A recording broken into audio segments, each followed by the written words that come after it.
baik silih berganti dalam hidupku.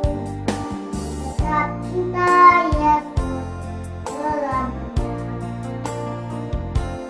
Ya Aba, Bapa, ini aku anakmu, layakanlah seluruh hidupku. Ya Aba, Bapa, ini aku anakmu, pakailah sesuai dengan rencanamu.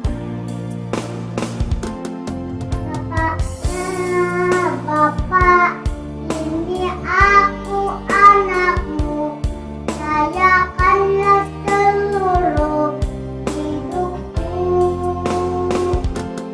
Ya Aba, Bapa, ini aku anakmu, pakailah sesuai dengan rencanamu. Pakailah sesuai dengan rencanamu.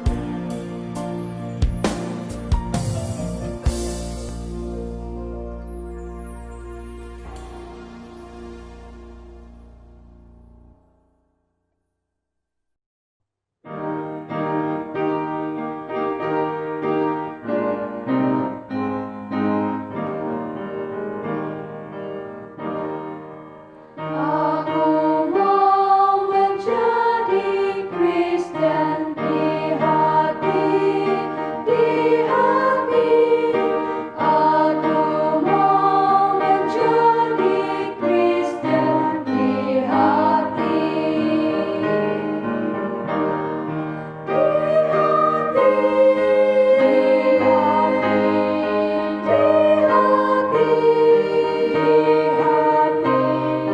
Aku mau menjadi Kristen di hati. Aku mau bertambah kasih di hati.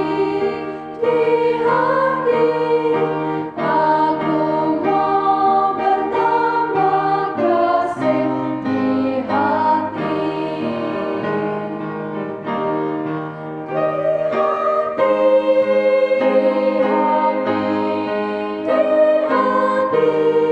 di hati. Aku mau bertambah kasih di hati.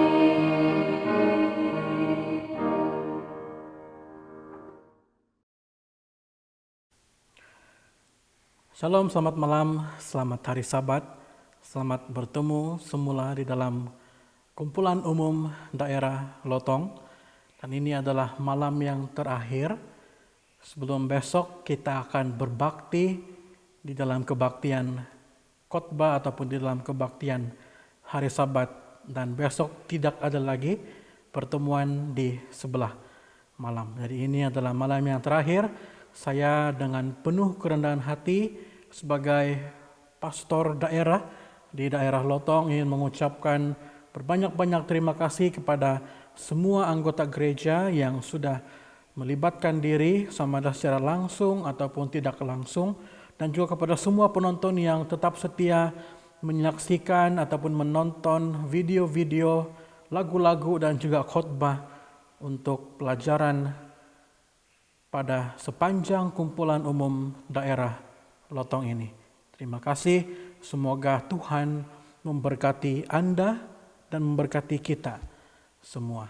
Nah, pada malam semalam kita telah mempelajari tentang satu pelajaran tentang bagaimana kita sebagai orang Kristen harus hidup saling menghargai. Saling menghargai hak milik orang lain. Jangan kita mencoba untuk merampas sesuatu yang bukan menjadi milik kita. Harus kita menghormati apa yang sudah menjadi milik orang lain. Sama ada kita dengan cara halus atau dengan cara yang kasar, jangan pernah merampas hak milik orang lain. Apakah itu dari segi harta benda, ataupun dari segi waktu, dari segi bermacam-macam kehormatan, segalanya. Jangan kita merampas hak milik orang lain. Dan pada malam hari ini kita akan mempelajari satu lagi pelajaran, yaitu bagaimana kita sebagai seorang Kristen harus hidup sebagai seorang Kristen yang tulus.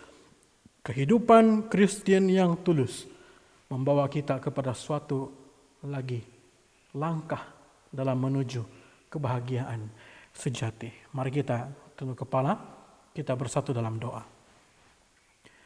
Tuhan kami yang di surga, kami ingin mengucapkan selamat hari Sabat kepada seluruh isi surga pada saat ini. Terima kasih kesempatan yang Tuhan berikan kepada kami untuk sekali lagi boleh bersama-sama dalam kumpulan umum daerah Lotong. Dan pada malam hari ini kami bersyukur karena pelajaran yang sudah dipersiapkan itu akan menjadi satu pedoman yang indah dalam hidup kami. Berkati hamba yang berbicara, berkati seluruh penonton dimanapun kami berada, berkati peralatan yang kami gunakan, berkati jaringan internet yang membantu kami pada saat ini. Dalam nama Yesus kami berdoa. Amin. Saudaraku, dalam Keluaran 20 ayat yang ke-16 berkata, jangan mengucapkan saksi dusta tentang sesamamu. Ataupun kalau kita boleh singkatkan, jangan berbohong. Mengapa selalu ada dusta di antara kita umat-umat manusia? Kenapa? Karena yang pertama, berbohong ini adalah perkara yang paling mudah untuk kita lakukan. Dia tidak macam membunuh, di mana kita harus dengan susah payah mencoba untuk membunuh seseorang. Dia juga bukan macam mencuri, ataupun ya dengan mencuri dengan banyak cara kita harus mengambil hak milik orang lain, ataupun tidak juga sesusah berzina, yang dimana kita harus berhati-hati supaya orang tidak dapat melihat, tidak akan melihat. Berbohong ini kita boleh lakukan tanpa usaha yang segigih apapun. Kita sudah boleh berbohong. Kalau membunuh, kita perlukan alat, kita perlukan strategi. Kalau mencuri, kita perlu mungkin jalan tengah malam supaya orang tidak tahu. Ataupun kita boleh berkata, kita harus punya plan yang dari awal harus direncanakan untuk melakukan pencurian. Tetapi untuk berbohong dalam masa sesaat, kita boleh melakukannya. Yang kedua, kenapa terlalu sering kita lakukan?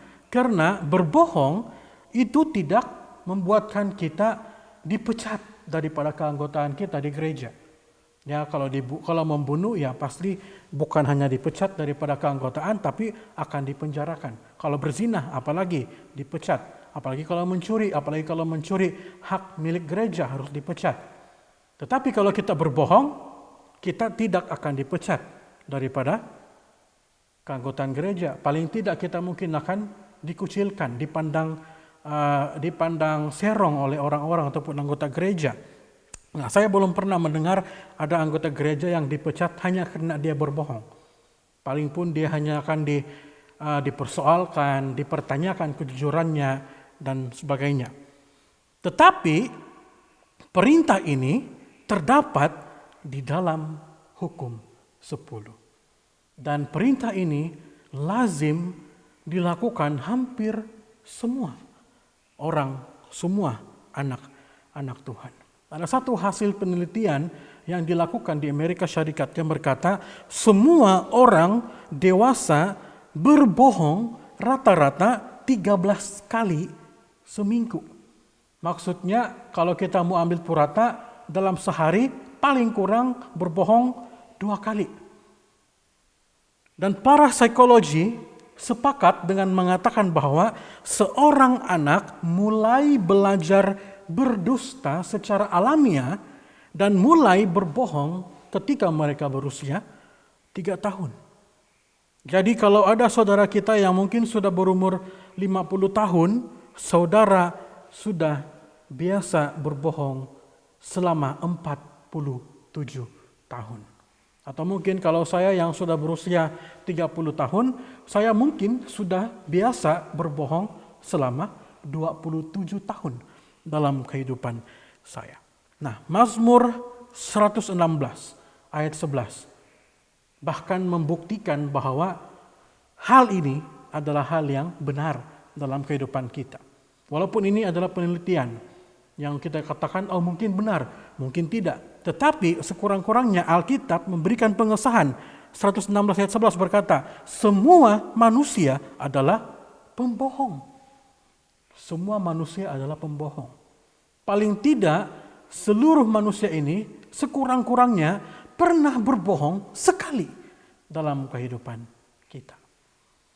Mengapa orang suka berdusta ataupun mengapa orang berkata bohong? Dr. Michael Lewis, seorang psikologi di dalam sekolah medical di Rutgers, dia berkata, orang berbohong karena dia dengki. Bagaimana? Ketika dia berdusta untuk membuat orang lain jatuh, itulah kedengkiannya. Contohnya, seorang yang sama-sama berniaga, sama-sama menjual barang-barang yang sama, ataupun mungkin membuka satu restoran. Dan kemudian kita mengeluarkan fitnah dengan berkata, oh dia punya masakan, ada itu, ada ini, yang bagi kita mungkin adalah tidak halal. Kemudian ramailah orang berkata, oh kalau begitu jangan lagi pergi kedai dia, jangan makan di tempat dia, kita makan di sini saja. Karena dengki, kita sanggup memfitnah, sanggup berbohong. Yang kedua, kenapa orang berdusta? Karena kesombongan. Ketika kita berdusta atau menekan, mengalihkan dan membuat orang lain tidak melihat saudara secara buruk, itulah kesombongan. Maksudnya adalah kalau kita mencoba untuk menaik-naikkan diri kita supaya orang lain memandang tinggi sama kita, itu adalah sebuah kesombongan. Padahal belum tentu yang kita katakan itu kita dapat lakukan. Contoh, seorang mengatakan bahwa dia pakar dalam bidang komputer. Saya tahu semua ini, saya tahu semua itu, saya pernah kerja ini, saya pernah kerja itu, saya pernah belajar ini, saya pernah belajar itu, supaya orang akan berkata, wow hebat dia. Padahal semua itu adalah dusta. Itu adalah karena kita sombong. Kita tidak mau orang lain pandang rendah sama kita. Ketika ada orang sahabat kita yang pintar dalam ini benda, dan kita tidak mau kalah, karena kita sombong, kita pun bilang, oh saya pun tahu ini benda. Padahal kita tidak tahu.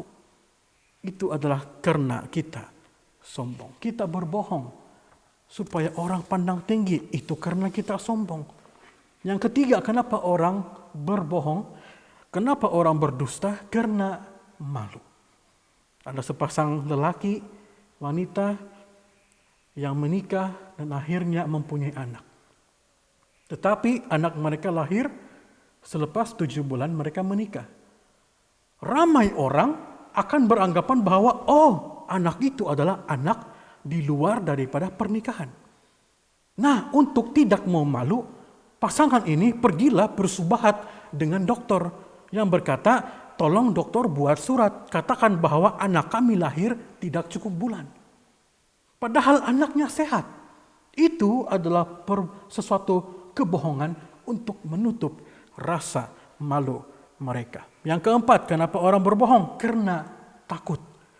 Berdusta untuk menghindari hukuman dan mencari pembenaran terhadap tindakan yang salah. Contohnya, kita sedang makan dan tiba-tiba piring tanpa sengaja terlepas dari tangan kita, pecah. Ibu menanyakan siapa yang pecahkan pinggan, dan kita katakan, oh saya tidak tahu. Ataupun mungkin kita menuduh, oh si adik. Karena takut dihukum, kita berbohong. Dan kita mengatakan, oh adik yang pecahkan, padahal kita yang pecahkan. Dan yang kelima,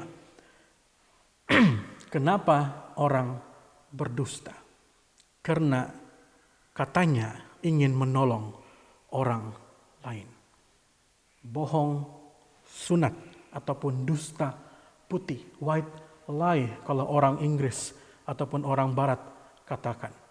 Saya berbohong untuk membantu orang lain atau mungkin juga membantu diri kita. Contohnya kita kena bagi makanan dan makanan itu ada udang. Kita sebagai Seventh-day Adventist memang tidak makan udang. Doktrin kita mengatakan kita tidak boleh makan udang. Alkitab katakan kita tidak boleh makan udang. Dan kemudian kita berkata, mulailah kita membuat cerita. Oh, saya tidak boleh makan ini. Oh, kenapa? Kita tidak tahu macam mana mau menjelaskan. Ataupun kita takut bagaimana mau menjelaskan. Akhirnya kita katakan, oh sebab saya allergic. Padahal kita tidak pernah pun makan itu benda. Kita tidak tahu pun kita itu allergic ataupun tidak. Tapi oleh karena kita tidak mau dipersoalkan lebih lanjut, kenapa tidak makan udang, di mana Alkitab tuliskan tidak boleh makan udang. Akhirnya kita bilang, oh saya allergic. Akhirnya orang pun, oh tidak perlu bagi dia makan kalau dia allergic. Semua itu adalah kebohongan. Kadang-kadang kita berkata, white lie ini ataupun dusta putih ini adalah baik. Nah, contohnya kita marah sama kita punya anak ataupun kita punya adik. Adik, jangan main di semak. Di semak itu ada ular. Kita belum tahu pun di semak itu ada ular, kita sudah katakan jangan main di sana, ada ular. Kita sedang berbohong sama adik kita. Berbeza pernyataannya kalau kita katakan, adik jangan main di sana, mana tahu ada ular. Itu sangkaan, bukan kenyataan. Tapi bila kita katakan, adik jangan main di sana ada ular, itu adalah kebohongan. Kalau betul ada ular, puji Tuhan, kita tidak berbohong. Tetapi kita tidak tahu ada ular ataupun tidak. Itu adalah sebuah kebohongan. Apa sahaja yang dimaksud termasuk di dalam dosa berdusta ataupun berbohong? Segala perkataan bohong di dalam segala hal. Setiap usaha atau maksud untuk menipu sesama kita tercakup dalam hukum ini. Semua kebohongan dalam segala hal, besar atau kecil, usaha, maksud untuk menipu sesama kita, itu adalah kebohongan. Sama ada itu untuk menyelamatkan diri kita, menyelamatkan orang lain, ketika kita berbohong, itu adalah satu kebohongan. Segala pernyataan yang sengaja ataupun tidak sengaja, namun memberikan kesan salah yang dilebih-lebihkan atau dibesar-besarkan, pernyataan yang tidak sesuai dengan kenyataannya, semuanya itu termasuk dusta. Kenyataan yang tidak sesuai dengan kenyataannya. Pernyataan yang tidak sesuai dengan kenyataannya. Seperti ular itu tadi. Kita buat satu pernyataan yang tidak sesuai dengan kenyataannya. Itu adalah dusta. Setiap usaha untuk merusak nama baik sesamanya oleh menampilkan sesuatu yang salah atau sangkaan yang jahat melalui laporan palsu atau membuat berita-berita yang tidak benar. Ini sering terjadi. Gosip. Dan gosip ini seringkali ada dalam kehidupan kita manusia. Dan sekarang ini banyak hal-hal yang kita lihat di media sosial tentang gosip. Banyak media-media yang selalu mengeluarkan sesuatu gosip. Berasumsi itu, berasumsi ini, padahal mereka tidak tahu hal yang sebenarnya. Itu gosip. Dan kadang-kadang gosip itu menjatuhkan marwah seseorang. Itu adalah fitnah. Satu kebohongan. 1 Petrus 2 ayat 1. Karena itu, buanglah segala kejahatan, segala tipu muslihat, dan segala macam kemunafikan, kedengkian, dan fitnah. Ingat, kadang-kadang gosip itu adalah sesuatu yang boleh mencuit hati. Kita bilang, oh ini hanya sekadar senda gurau. Tetapi gosip itu boleh juga menghancurkan kehidupan seseorang. Apalagi kalau kita memberitakan gosip yang tidak benar. Fitnah itu akan membuatkan orang lain mendapatkan dampak yang sangat besar. Pujian yang menipu, ungkapan merayu dengan cara membujuk dengan kata-kata manis. Ya, pujian yang menipu. Saya sayang kamu. Kenapa? Sebab kau cantik. Tapi selepas mendapatnya, akhirnya ditinggalkan. Kau tidak cantik lagi. Itu pujian yang menipu, pujian merayu dengan kata-kata manis. Hati-hati para lelaki yang mungkin mau tackle seorang wanita. Jangan jadikan ini sebagai sebuah kebohongan. Kenapa kau sayang saya? Sebab kau cantik. Hanya untuk menyenangkan hatinya. Padahal mungkin tidak. Puji Tuhan kalau dia cantik. Tapi seluruh umat Tuhan itu cantik adanya di mata Tuhan. Tapi mungkin itu bukan ada dalam pikiran kita. Kita hanya berbohong. Merayu dengan kata-kata manis. Hati-hati para anak muda. Mencoba untuk menampakkan apa yang bukan dirinya. Inilah yang kita sebut sebagai munafik. Yakobus 5 ayat 12. Tetapi yang terutama saudara-saudara, janganlah kamu bersumpah demi syurga maupun demi bumi atau demi sesuatu yang lain. Jika iya, hendaklah kamu katakan iya. Jika tidak, hendaklah kamu katakan tidak, supaya kamu jangan kena hukuman. Jangan munafik. Kalau tidak, ya katakan tidak. Kalau iya, katakan iya. Kalau tidak tahu, katakan tidak tahu. Jangan pura-pura tahu. Itu munafik namanya. Saudaraku, Allah ataupun Tuhan membenci yang kita sebut sebagai dusta.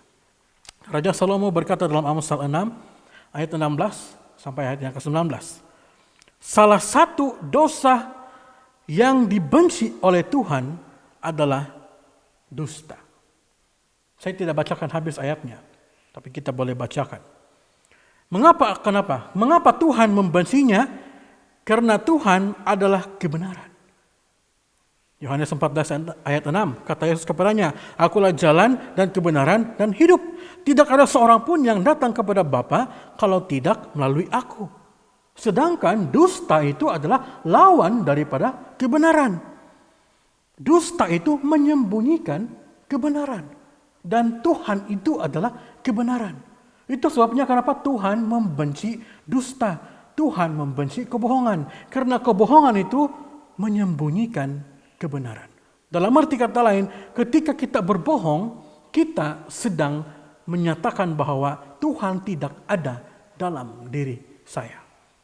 Karena kebohongan itu, dusta itu menyembunyikan kebenaran, menyembunyikan Tuhan. Amsal 6 ayat 19, seorang saksi dusta yang menyembur-nyemburkan kebohongan dan yang menimbulkan pertengkaran saudara. Penyebab, perusak pekerjaan Tuhan adalah pelanggaran terhadap perintah ini. Seorang saksi dusta menyembur-nyemburkan kebohongan dan yang menimbulkan pertengkaran saudara. Hati-hati, ini boleh juga terjadi di dalam gereja kita. Ketika ada umat-umat Tuhan yang menyebarkan berita yang dibilangnya kebenaran, padahal itu bukan kebenaran. Itu boleh mendatangkan konflik di antara sesama anggota gereja. Itu sebabnya kita harus menyampaikan apa yang Alkitab sampaikan tentang kebenaran. Bukan apa yang manusia pikirkan, itulah kebenaran. Kebenaran itu adalah apa yang Alkitab katakan, bukan apa yang manusia katakan. Oh, saya sudah mengkaji begini, begitu, inilah kebenaran, Alkitab salah. Saudaraku, hati-hati, itu adalah kebohongan. Karena kebenaran adalah daripada Tuhan. Tuhan tidak pernah berbohong, hanya manusia yang berbohong. Dan itu boleh menimbulkan perselisihan di antara kita anggota gereja. Efesus 4 ayat 25. Karena itu buanglah dusta dan berkatalah benar seorang kepada yang lain. Karena kita adalah sesama anggota. Saudaraku, nasihat bagi kita sebagai umat Tuhan. Semua orang Kristen, semua yang orang Kristen lakukan haruslah sangat terang seperti cahaya matahari, yaitu kebenaran Tuhan. Penipuan mungkin hanya satu dari begitu banyaknya dosa, dan semua itu adalah daripada setan. Dosa semua itu datang daripada setan. Kita tidak dapat mengatakan kebenaran kecuali jika pikiran kita secara terus-menerus dipandu oleh Tuhan yang adalah kebenaran. Son and Daughters, halaman 64. Tulisan daripada hamba Tuhan Ellen G. White. Kalau kebenaran tidak ada dalam pikiran kita, kita tidak dapat menyebarkan kebenaran. Kalau dalam pikiran kita dipenuhi dengan kebohongan yang lahir dalam perkataan kita, semua itu adalah kebohongan. Dan itu adalah salah satu dari begitu banyak bentuknya dosa penipuan yang dibuat oleh setan. 1 Petrus 3 ayat 10. Siapa yang mau mencintai hidup dan mau melihat hari-hari baik, ia harus menjaga lidahnya terhadap yang jahat dan bibirnya terhadap ucapan-ucapan yang menipu. Kalau kita mau mendapat hari-hari yang baik, memiliki kebahagiaan dalam hidup kita, pastikan lidah kita bukanlah lidah yang mengeluarkan segala jenis penipuan. Wahyu 22 ayat 15 dan 21 ayat 27. Tetapi anjing-anjing dan tukang-tukang sihir, orang-orang sundal, orang-orang pembunuh, penyembah-penyembah berhala, dan setiap orang yang mencintai dusta dan melakukannya tinggal di luar. Tetapi tidak akan masuk ke dalamnya sesuatu yang najis atau orang yang melakukan kekejian atau dusta, tetapi hanya mereka yang namanya tertulis di dalam kitab kehidupan anak domba itu. Ini adalah kenyataan daripada firman Tuhan. Mereka yang hidup seperti anjing, seperti tukang sihir, orang-orang sundal, pembunuh, penyembah berhala, mencintai dusta dan melakukan dusta, akan tinggal di luar. Maksudnya tidak akan pernah masuk ke dalam kerajaan surga. Ini Alkitab yang katakan. Itu sebabnya sebagai seorang umat Kristen, sebagai seorang umat Tuhan, kita harus menjaga kehidupan kita. Karena kehidupan seorang Kristen sepatutnya adalah kehidupan yang jujur, yang tulus, yang kebohongan langsung tidak ada dalam perkataan, bahkan dalam perbuatan kita. Mari saudara yang dikasihi di dalam Tuhan, kita terus bersama-sama dengan kehidupan kita untuk tetap hidup sebagai orang yang sentiasa menyatakan kebenaran, bukan kebohongan. Karena kehidupan Kristen yang membawa kepada kebahagiaan adalah kehidupan Kristen yang hidupnya tulus dan jujur. Selamat malam, selamat hari Sabat. Tuhan memberkati kita semua.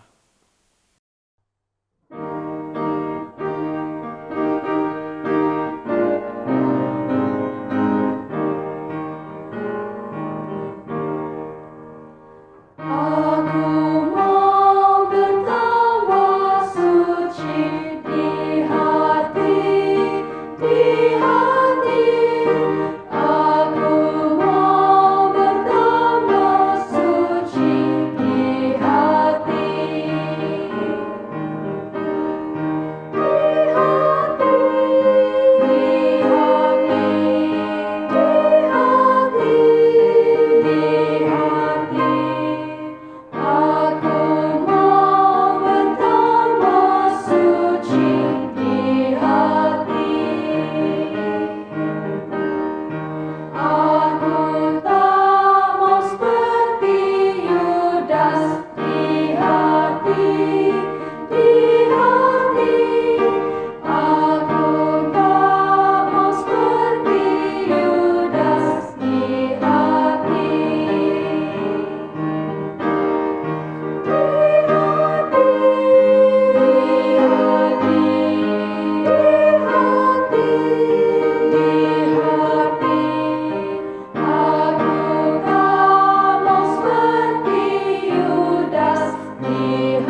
Mari kita berdoa.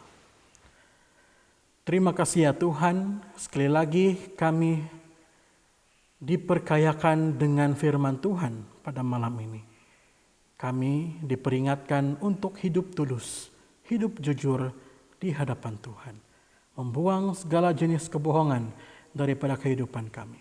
Terima kasih Tuhan, karena Tuhanlah sumber kebenaran dan pastinya kami sebagai umat Tuhan, kami juga akan menyatakan kebenaran Tuhan dalam kehidupan kami. Ya Tuhan, pada saat ini kami berdoa agar Tuhan boleh memberkati kami pada malam ini. Agar kami boleh beristirahat dengan baik dan kami boleh tidur dengan aman, dan besok kami akan kembali di dalam alam maya ini, bahkan juga mungkin ke gereja untuk berbakti dan memuji memuliakan nama Tuhan. Di dalam nama Yesus hamba berdoa. Amin.